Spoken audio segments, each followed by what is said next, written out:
12 volt to 10 watt 12 volt to 10 watt solar panel வந்து இங்கே வேறு வரும். இதில் வந்து பேட்டில் ரன் பண்ணும் பிளாக் இருக்குது. பேட்டரி சார்ஜிங் வெயிலில் வச்சு பண்ணிங்கன்னா சார்ஜ் 3 hours ஆகும். ஆமாம், இந்த வயரும் இருக்கும் அந்த வயரும் இருக்கும். அப்போ பேட்டரி சார்ஜ் ஆகும் 3 hours சார்ஜ் ஆகும். 3 hours சார்ஜ் ஆச்சு. இது 45 minutes ரன் பண்ணும். 45 minutes மேக்ஸிமம். இதில் வந்து பார்த்தீங்கன்னா இந்த வீலுக்கு 4 DC மோட்டர், அப்புறம் கல்டிவேஷனுக்கு ஒரு DC மோட்டர், மொத்தம் 5 DC motor. 12 volt 90 watts 60 RPM. 12 volt 90 watts 60 RPM permanent magnet DC worm gear motor. இது centrifugal blower 12 volt 90 watts 3000 RPM. அது ப்ளோயர் வந்து பார்த்தீங்கன்னா நைலான் ப்ளோயர் 5 inch டயமீட்டர். இது கேசி வந்து மைல்டு ஸ்டீல். இது நார்மல் 10 kg பிடிக்கிற மாதிரி ஒரு 10 to 12 kg. இது கேட் வால்வு. இதை நீங்கள் அட்ஜஸ்ட் பண்ணுறது தப்புனா சீலோடைய குவான்டிட்டி வேரி ஆகும். 1 inch கேட் வால்வு. இதெல்லாம் ஸ்பர்கிங் மெக்கானிசம் 1:3 ரேஷியோ 1:3. இதெல்லாம் வந்து வீடு மெட்டல் டைப் வீடு 8 inch டயமீட்டர். ஃப்ரேம் எல்லாம் mild steel. Battery 12 volt 7 ampere. Lead acid rechargeable battery. ஒரே ரீசார்ஜ் பண்ணால் 40 நிமிஷம் ரன் பண்ணலாம். மறுபடியும் ரீசார்ஜ் பண்ணுறோம் இப்போ யூஸிங் சோலார் பேனல். அது கல்டிவேஷன். இது வீட்ஸு 16 mm அப் அண்ட் டவுன். அப்புறம் வந்து பார்த்தீங்க அப்படின்னா இது மைக்ரோ கண்ட்ரோலர் யூனிட். இதான் microcontroller PIC 16F877A PIC microcontroller. இது LCD டிஸ்பிளே. இது relay forward reverse left right. இது ப்ளோயர் இருக்குது. ப்ளோயரு கல்டிவேஷன் இது. அப்புறம் சென்சார் வந்து பார்த்தீங்கன்னா IR sensor, infrared sensor, transmit receiver. இப்போ நார்மலாக போயிட்டே இருக்கும்.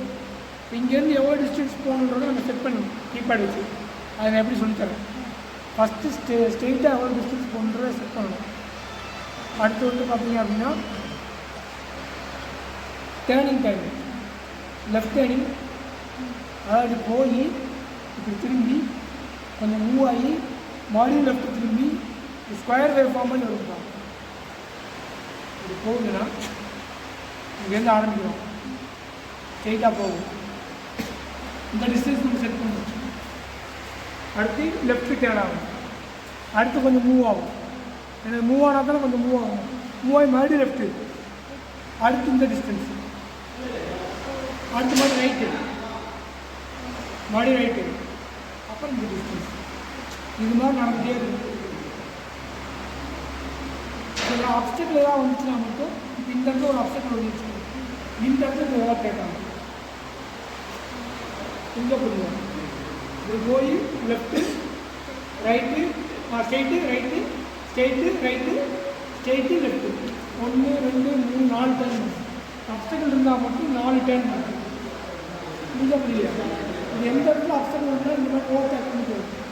அப்டக்கிள் இல்லைன்னா அந்த லாஸ்ட் மினிட் போயிட்டு திரும்பி மணிக்கு வந்துட்டு திரும்பி போகணும். இந்த திருப்புறது 90 degree திரும்பணும்னா எக்ஸாக்ட் நம்ம செட் பண்ணணும். ஒரு டே செட் பண்ணியாச்சுன்னா அது சேவ் ஆகிக்கலாம் ஆட்டோமேட்டிக்காக. புரிஞ்ச புரியும். இது எப்படி செட் பண்ணுன்றதை பாருங்கள். நீ பாஸ் பண்ணிக்கலாம். ஆன பிறகு இந்த இன்க்ரிமெண்ட் பட்டனை ப்ரெஸ் பண்ணால் தான் ஒர்க் ஆகும். செட்டு கம்ப்ளீட் ஆன பிறகு இன்க்ரிமெண்ட் பட்டனை ப்ரெஸ் பண்ணணும். ப்ரெஸ் பண்ண மூவ் ஆக ஆரம்பிக்கும். இப்போ இந்த கல்டிவேஷன் இனி ஆஃப் பண்ணியிருக்கேன். அது வேணும் சுவிட்சை போட்டால் வரும். இப்போ 20 செகண்ட் போகும். போயிட்டு திரும்பும், ஸ்ட்ரைட்டாக போயிட்டு திரும்பும்.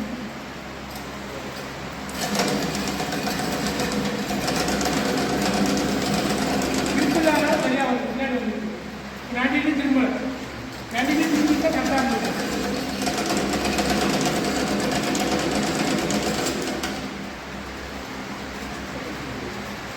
அது அதிகமாக கொஞ்சம் கிளிப்பாக இருக்கிறது சரியாக இருக்கும். இது வந்து மணி 20 செகண்ட் போகும். 20 கொடுக்க முடியாது. அந்த அது இந்த பக்கம்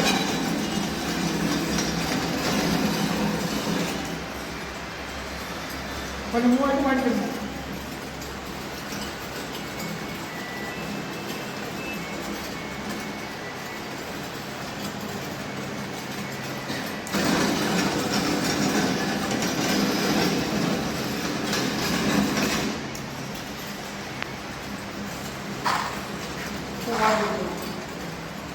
அந்த மூவ்மெண்ட் டைம் கொஞ்சம் அதிகமாக வச்சுருக்கோம். 6 செகண்ட் கொடுக்க முடியாது, அதிகம்.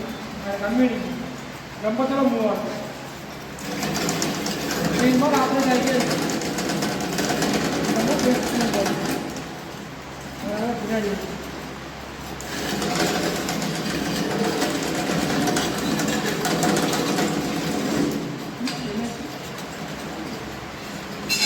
எரிஞ்சிடும்.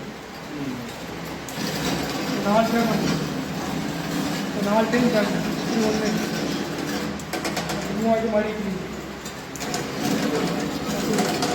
பார்த்து